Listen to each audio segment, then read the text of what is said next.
안녕하세요, 램쌤입니다. 이번 시간에는 우리나라 인구 분포의 문제점에 대해 알아보겠습니다. 먼저 그 전에 지역별이 아닌 연령별 인구 분포를 먼저 알아보겠습니다. 지난 시간에 산업화가 되면서 사람들이 촌락에서 도시로 이동을 많이 한다고 했습니다. 자, 촌락에 할아버지, 할머니, 아빠, 엄마, 아들, 딸이 살고 있었습니다. 그러다가 아빠가 도시로 직장을 옮겼습니다. 그러면 보통 아빠의 직장을 따라 엄마, 아들, 딸이 같이 이사를 갑니다. 할아버지와 할머니는 보통 잘 안 옮기시지요. 평생 살던 곳을 떠나는 것이 쉽지는 않기 때문입니다. 그래서 연령별로 보면 젊은 사람들은 도시에 주로 모이고 촌락에는 노년층이 많습니다. 이제 도시의 문제점에 대해 알아보겠습니다. 도시의 문제 첫 번째는 주택이 부족하다는 것입니다. 좁은 땅에 사람들이 많이 살다 보니 지낼 공간이 부족하지요. 오른쪽 사진을 보면 알겠지만 서울시에만 집이 20만 채 정도 부족하다고 합니다. 매우 많이 부족한 것이지요.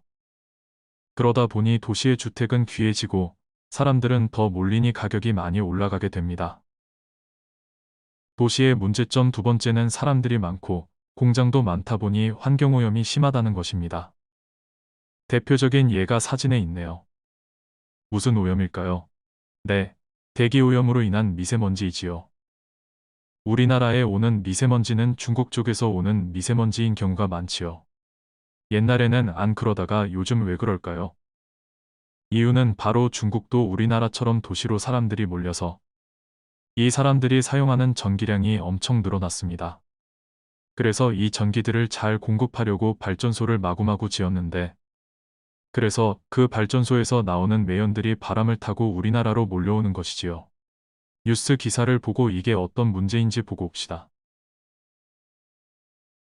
여러분들 잘 보았나요? 중국의 석탄 발전소에서 나오는 매연이 우리나라까지 와서 미세먼지는 당분간 해결되기 힘들 것 같습니다. 그리고 중국뿐만 아니라 우리나라도 도시에 사람들이 집중되어 우리나라도 도시에서 환경오염 물질이 많이 나오고 있습니다. 도시의 문제 세 번째는 교통이 혼잡하다는 겁니다. 짧은 거리이지만 출퇴근 시간만 되면 길이 엄청 붐비고 느릿느릿 막히지요. 사진처럼 출퇴근 시간에 엄청난 교통 혼잡과 지하철에 사람이 붐비는 것도 문제점입니다. 출퇴근 시간에 많은 직장인들이 낑겨서 가는 게 현실입니다. 사실 출퇴근 시간에 혼잡한 거는 외국의 도시들도 마찬가지입니다. 가장 심하다고 알려진 일본의 경우를 오른쪽 위 화살표가 가리키는 영상으로 보고 올까요? 여러분들 영상 잘 보았나요? 우리나라도 출퇴근 시간에는 영상과 마찬가지로 매우 혼잡합니다. 다음으로는 촌락의 문제점을 봅시다. 먼저 아까도 봤듯이 인구이동으로 촌락에는 젊은 사람들이 줄어듭니다. 그러면 아이들이 다니는 학교도 학생들이 없어지니 문을 닫겠지요. 그래서 촌락에는 학생 수와 학교 수가 모두 감소해 교육시설이 부족해집니다. 사진은 강원도의 경우인데 시간이 지날수록 계속 학교 수와 학생이 감소하고 있습니다. 촌락에 가면 오른쪽 사진처럼 학교가 폐교돼서 방치돼 있는 곳이 많습니다. 오른쪽 위 화살표가 가리키는 영상을 클릭해 영상을 한번 보고 옵시다. 영상 잘 보았나요? 또 다른 문제들도 많이 발생하고 있습니다. 이렇게 도시로 이동하다 보니까 촌락에는 사람들이 안 살고 빈집이 증가하고 있습니다. 도시에는 집이 부족한데 촌락은 오히려 빈집이 생기네요. 이런 빈집은 범죄 장소로도 이용될 수 있어 위험한 경우가 많습니다. 마지막 문제입니다. 오른쪽 사진처럼 농사는 매우 힘든 일 중에 하나입니다.